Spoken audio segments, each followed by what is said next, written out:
what's going to be discussed today is going to be very controversial. It's going to annoy some. It's going to make some of you angry. I apologize. People come out of the woodwork whenever I start getting really controversial, and I invite that. I have no problem with that. I want people to, in this video, to begin to think about what we generally don't think about. We have our mindset, what on the media gives us, and that's not always a good thing. Before I get started, I want to say I'm with my wife, Elizabeth, married 19 years? I think so. 19? Something like that. Yeah. My name's Steve Cochran. I'm 61 years old, by the way. And I've been in ministry since I was a teenager, most of my life, off and on various different things. If it's been out there, I've probably done it. I want to let you know I'm not just a YouTuber, for those of you that are new, because you've come in off of some channel and you've seen the topic and it's going to make you upset. I'm not wet behind the ears. So what I wanted to do, it's been about a year since we've done a video together. Yeah, I was trying to figure that out. I don't know how long it's been. I'm going to be giving a lot of input, probably more than you, though I want you, that's why I want you here, because you're hearing from the other side of the aisle. You get a lot of left stuff, don't you, like in news and I get things both like sides. I get both sides. Yeah. Which is fine. I prefer it to be that way. So, yeah. So you were raising issues here recently on what the left is doing. In fact, can you read to me she has a set of topics that we want to discuss. All is fair in love is war, which I thought was in the movies. I had no idea that was like a real thing. Mm-hmm.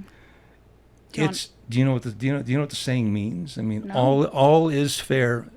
Some of you, I don't know how old some of you are, but I mean, like I say, I grew up with this and I understood this is a saying. All is fair in love and in war. So apparently in love, anything goes. Mm-hmm. And in war, anything goes. And we used to think that way until everybody wanted to be, bureaucratic, and he brought in the Geneva Convention, where we started having all these stipulations on what you can and cannot do in war. Here's what's going to set some of you ablaze. You're going to get upset. I want, before I start, to tell you this. If you're in America, you grew up enjoying the privileges these policies provide, have given and have handed to America. You've enjoyed the blanket of freedom these policies provided. Now, if we weren't to be talking about Gaza and Palestine, you'd be okay with these policies. In fact, you'd be saying, yeah, I get that, and sure, that makes perfect sense to me, and that's the way we've always been. That's America, USA, all this other kind of stuff. That's where you'd go, because these things make sense. They're hard, very hard principles that we're going to get into, but you bring in Gaza and you bring in Palestinians, we toss all this out. And we're going to start, right? I'm going to start with the most controversial, and I'm going to make it to where it makes more sense as we go on. These policies that you have enjoyed, that you would agree with any other day of the week, we forget about them. And right now, it's important that we keep these things in mind with what's happening right now in Gaza. But let's throw that aside. I want to deal with things that go back about the last 100 years. I don't want to go back all the way back to the Bible, even though all was fair in love and war in biblical times. But I'm not going to read, we're not going to read the Bible or anything like that. But you'd be surprised what happens in war. It's simply that saying simply meant do anything. Do anything to win. That's war. That's war. It's not fair. Which, like, in the grand scheme of things makes sense. But then in, like, the humane or inhumane way, it doesn't make sense. But I mean... We're more modernized. Yeah. Today, everybody's so modernized. You can't do this. You can't say that. Ooh, you might hurt somebody's feelings. All of this weird stuff. Yeah. We've gone so far out in left field, literally in left field. Let's get started. What's the first one? So the Dems divided protests, including the DNC, which is kind of what you were just talking about. A little bit. You've been watching that. In fact, protests have been going on, and we were expecting that, folks. But Oh, today's a doozy. Today's the first day of the DNC, so there's a lot of that going on. The second, but the protests. and a lot of it is pro-Palestinian, A lot of it is free Gaza, and all that. See, this is where I have an issue. A little bit of an issue is people are out there and they don't know what they're doing. Like, you'll ask these people, you know, what are you here for? What is the protest for? And they don't even have an answer. And I think, well, one, I hate to be this person, but I think the Democrats kind of push for it. They push for the kids to be involved in politics, and they have no idea what they're even doing there. The protests, I think a lot of people don't even know what Gaza is or what they're fighting for. Seen that, and I've seen you watch videos on that. I mean, I do. They don't know what they're doing. They don't know what they're saying. I saw a sign today on what is it? You know, free Palestine and something LGBTQ, and I'm thinking, folks.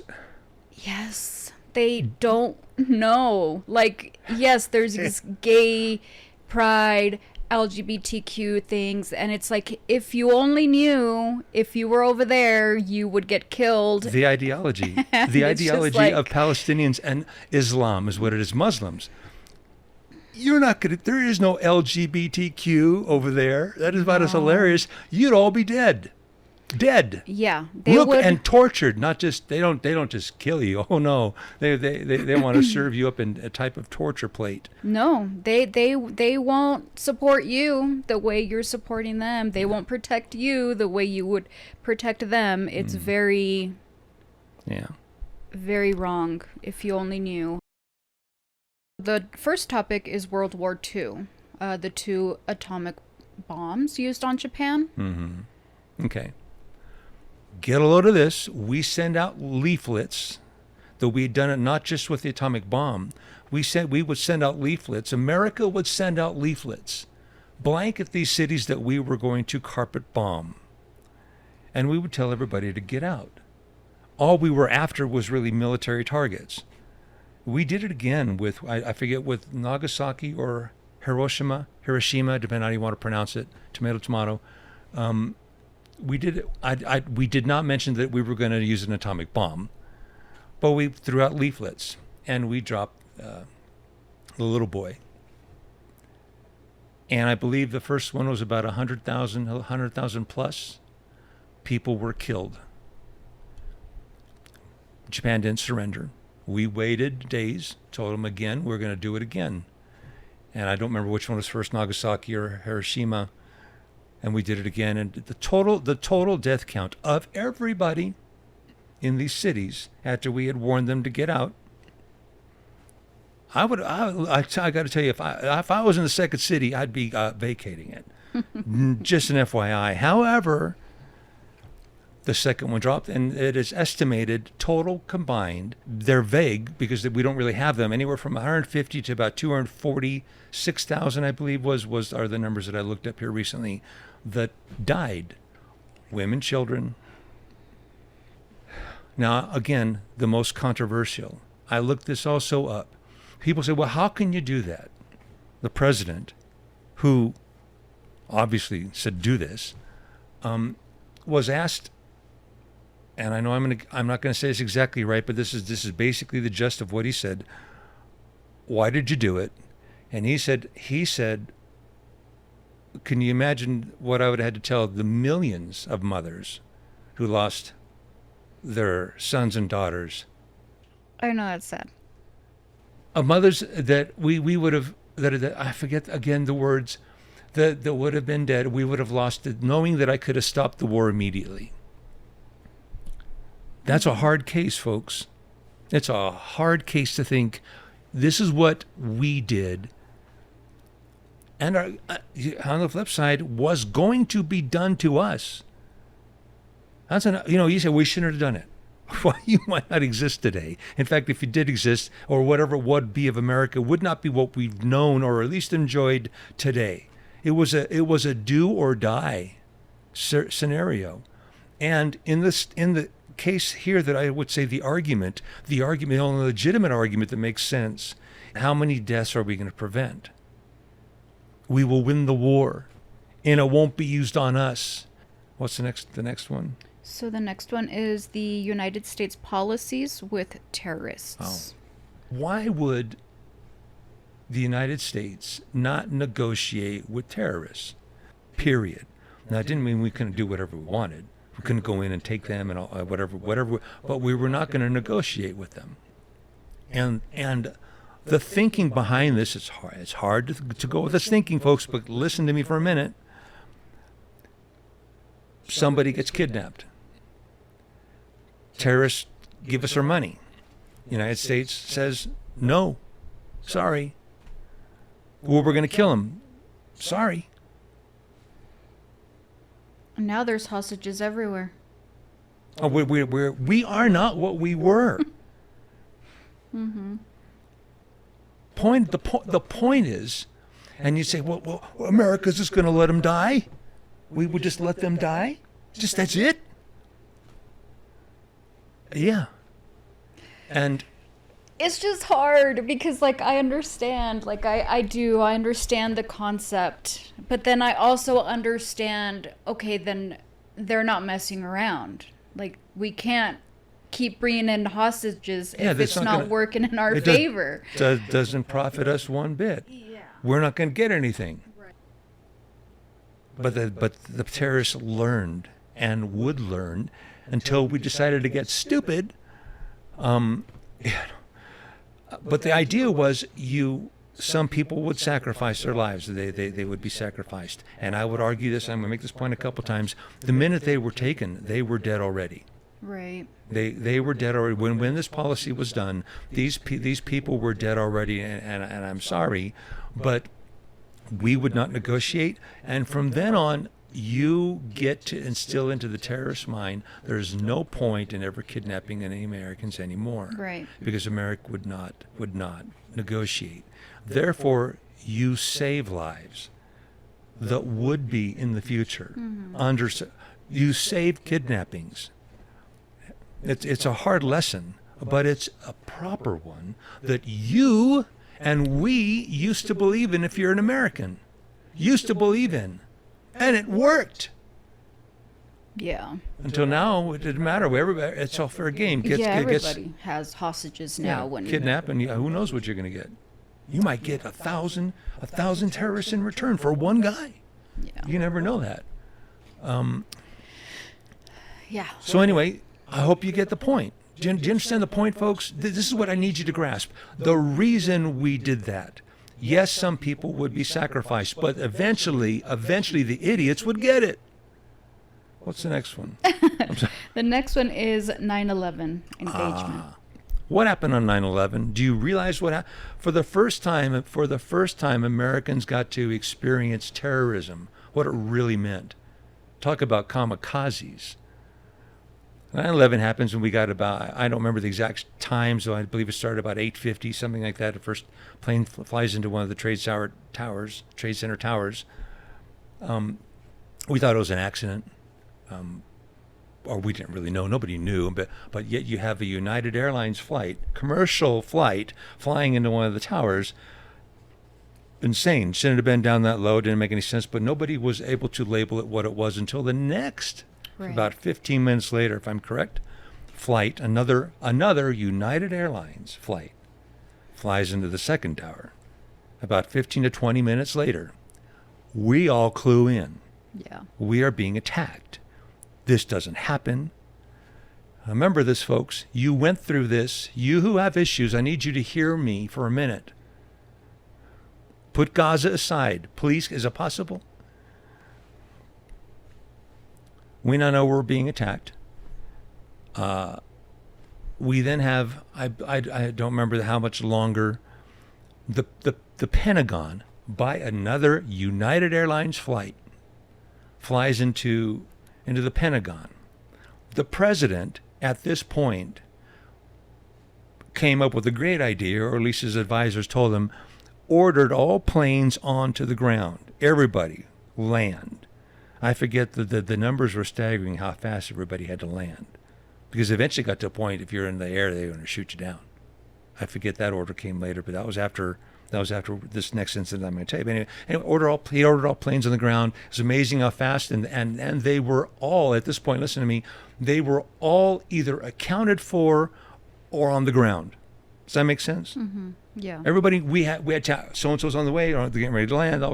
All the towers had it all organized. Right. Everybody was either accounted for or landed already, except another United Airlines flight, which I'm going to probably show at some point because we got it up on the screen. I'm going to show the paths of these planes, just like the one that went into the Pentagon did an about face and came right back to Washington, D.C. We had Flight 93 did an about face heading back to Washington, D.C. And here's the interesting thing about Flight 93 after everybody's been accounted for. They know where everybody is. There was a hot mic, meaning an accidental trigger of the mic. Mm-hmm. We'd call it a butt dial today, where they got to hear two men in the cockpit speaking Arabic in this Flight 93, United Flight 93, heading back the same place that the previous Pentagon had just got hit. Got that? And they're not responding. This is the issue here. These people aren't replying to the towers. The president orders two jets, scrambled two jets, I forget where it was out of, to intercept Flight 93. My question to you, you're the president, what do you do? We already know what he was going to do, but would you have the cojones to shoot them down? Mm-hmm. Would you guys shoot them down? Or do you say, hands off, let them go wherever they're going to go? Yeah, please answer in the comments. What would you do? Because this is a conversation that you and I have had, and I don't know. Like, sure, probably shoot it down. I hate to even say it, but hey, but there's nothing wrong with that. Yeah. In fact, the majority, if they could get Gaza out of their head at the moment, the majority would understand this principle. Yeah. The minute I'm going to argue, the minute those passengers, they bought their flight and got onto the flight, they were dead. They were dead. Yeah. And that's so sad. And we're not trying to seem insensitive. Oh no. But no, I can almost get emotional. I'm almost emotional right now. This whole thing is emotional. Yeah. So it's a very touchy you subject. obviously tell that. Yeah. No, I mean, unfortunately, yeah. But then it's like you kind of have to. We were living in completely different times back then. But this was terrorism, and this was sure. This is a real, live scenario. Yeah. That humanity or our government had to choose what to do. So you got the flight. Looks like is heading. I'll show you towards Washington D.C. So you either got the Pentagon going to be hit again, or possibly the White House. Yeah. Do you let that flight do that? See, again, the point, he said, well, all these innocent, I think there's 33 people on Flight 93, 7 crew and a couple captains. I think that's what was the complement of the flight. The point is, and most people will get this, these people weren't landing. This is what caused the passengers when they figured it out, because they were doing cell phone calls. Yeah. They were getting calls on their cell phones. Yeah. Mm-hmm. They figured it out. We now have flights that aren't landing and asking for anything. They're running into targets and killing more people. Yeah. Not to mention those who are on the plane. They clued in. If you're not cluing in, at least the passengers clued in. This was a do or die. We either take over the plane or we are dead. Mm-hmm. That's it. Yeah. There was no landing. There was no good negotiating. There was no anything like that we were accustomed to. So my point is this: you're the president. It's heading to Washington, D.C. He scrambled he was going to shoot it down. They were not responding. In fact, later it was learned that they turned off the comms. They just turned off the radio. You'd heard that there's a couple people speaking Arabic. Not supposed to have a couple captains and not supposed to be anybody in the cockpit anyway, much less speaking Arabic. And they're not answering, and they're not landing, and they're heading all on their own back to Washington, D.C. Another United Airlines. You shoot it down, folks. I'm so sorry to say that. But the point is this: to prevent further death. Yes, and that's like the emphasis on to prevent further damage or further killings or further lives that isn't necessary for them to suffer more. You were stopping, admittedly. Yeah. You're taking out the innocent people. Yeah. But you also realize there's more. If you don't, how many more are going to be dead? Yeah. It's not just them now. Now you got a whole lot more on your hands. Mm-hmm. It's just a tough thing to even think about. But if you look at it in the grand scheme of things, and everybody, obviously, I mean, myself, please take me out if it means that I'm going to save and prevent a bigger disaster. And I think anybody should think that way. In fact, I wasn't going to bring this in. In fact, it's not even one of the topics. But you have a license to kill. No, I'm kidding. You have a concealed carry. Don't mess with her. She does have a license to kill. They teach you if you see things going down, to prevent. Well, you tell. I mean. Yeah. Basically, you need to take matters into your own hands if you see a situation happening before it escalates or anything. You basically take down the attacker. So under the thesis, you're stopping that you're saving people's lives, which is crazy to think about because I don't ever hope to be in that situation. No.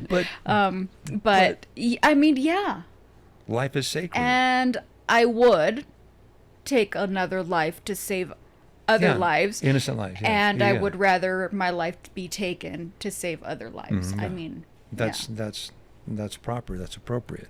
The Apostle Paul talked about that. Jesus died for us while we were yet sinners. Yeah. How many people would even dare to die for a good man, even? But he did it when we were saying anyway. I want to bring that. That's an interesting top. That's America, folks. Now listen to me. You live under this, and you enjoy this, the freedom. And any of you who remember 9/11, who had any sense about what was going on, 9/11, I would have to say I'd had to believe at least then, until we became all convoluted with all kinds of weird nonsense theories of thinking out there, knew that decision was correct and is a correct decision. It is a correct decision to save other people that would be dead. It's a hard decision and it's a hard concept, but it is the right decision. It is the right decision. It's very hard. There's another one. I think it's kind of, what's the next one on there? I think I know what. Superman kills Zod? Zod is destroying the city. Zod is wanting to kill all humanity. That's a good one. General Zod. He's wanting to kill it, and he is trying to kill everybody. And Superman finally has him in a chokehold, has him where he wants him. Let's just watch this.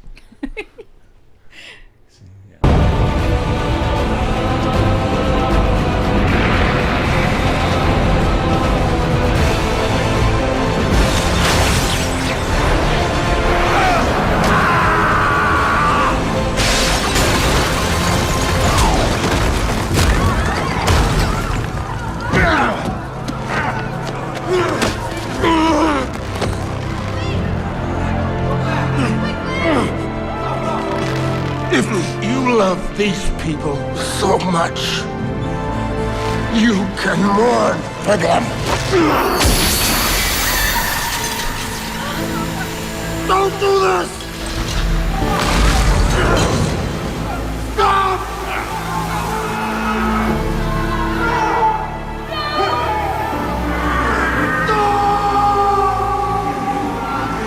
Never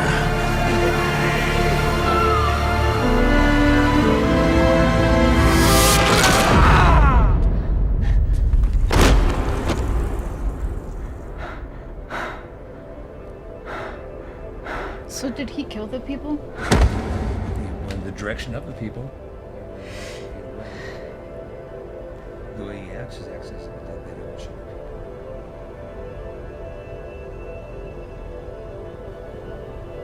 Yeah, they killed the people.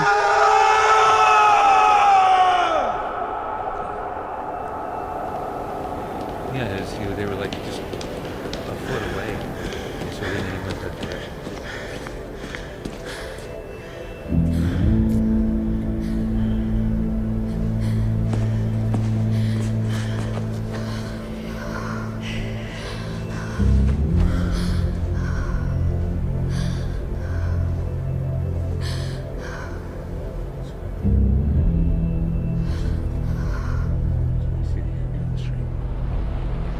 Yeah, it's sad and it's hard. What if you didn't catch what happened? Did you hear what he was saying? And first off, Subban finally has caught Zod, got him in at the exact spot he wants him, in a chokehold basically. Zod said he's never going to stop. He's trying to kill everybody, right? Yeah. Sounds like Hamas to me. If you want to know where I'm going to go with this point, the point is, listen, what Superman had a choice.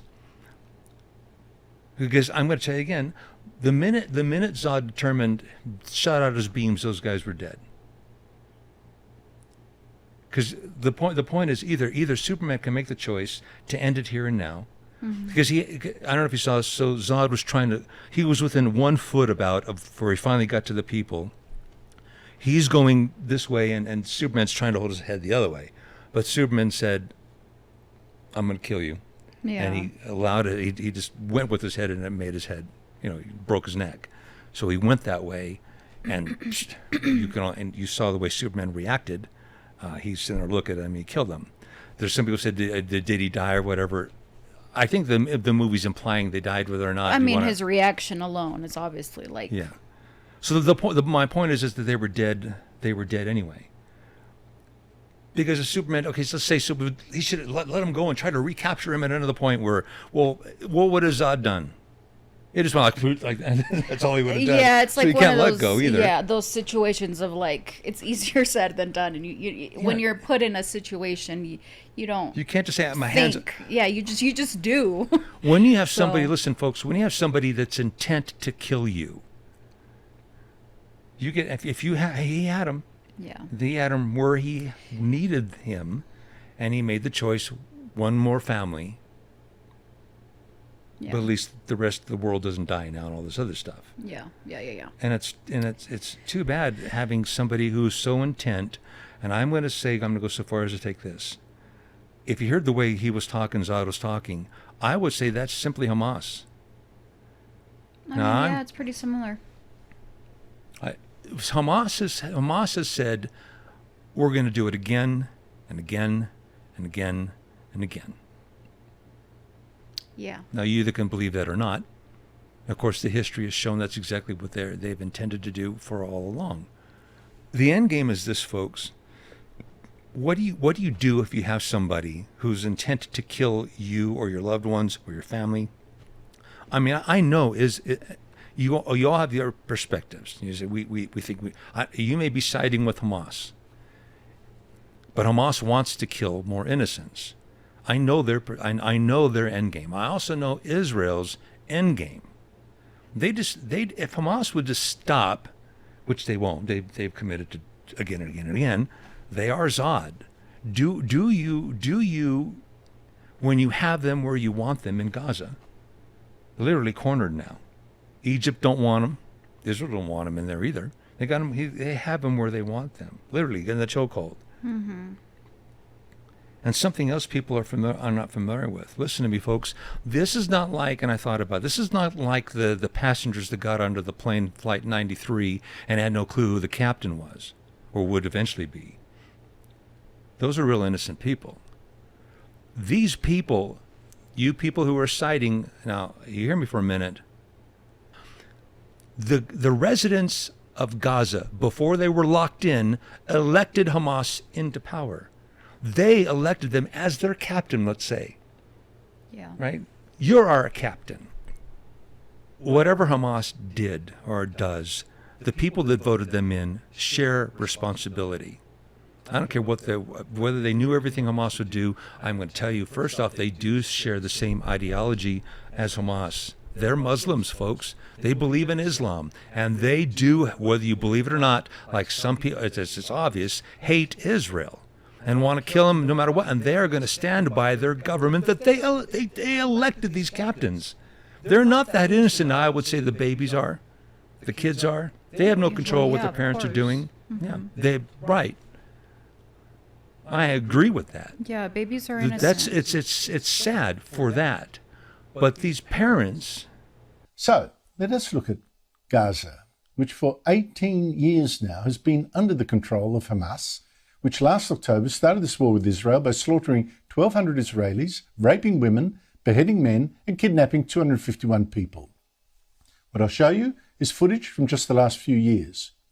Now, if you're from Gaza, you are from a terrorist enclave where some children have put on concerts, waving around guns, pretending to be terrorists. We've blurred the faces for absurd privacy rules. Summer camp for these children has been learning from Hamas terrorists how to handle weapons and shoot. If you're from Gaza, you've probably watched Gaza TV, also controlled by Hamas, which in this compilation from 2015, just for an example, coached children to hate Jews and to kill them and praised parents with that deadly message. ليش بدك تصير مهندس؟ عشان أفجر اليهود. رسالتي لكل أم فلسطينية أن تحث أبنائها على الجهاد. الجهاد في سبيل الله أسمى أمانينا. والذي أليست هو جهاد، أليست هو شهادة. إذا كان الموت حق فعار علينا إلا أن نموت شهداء. نعم. تحية لكل أم شهيد، تحية لكل أم شهيد حتى تبنيها على الجهاد.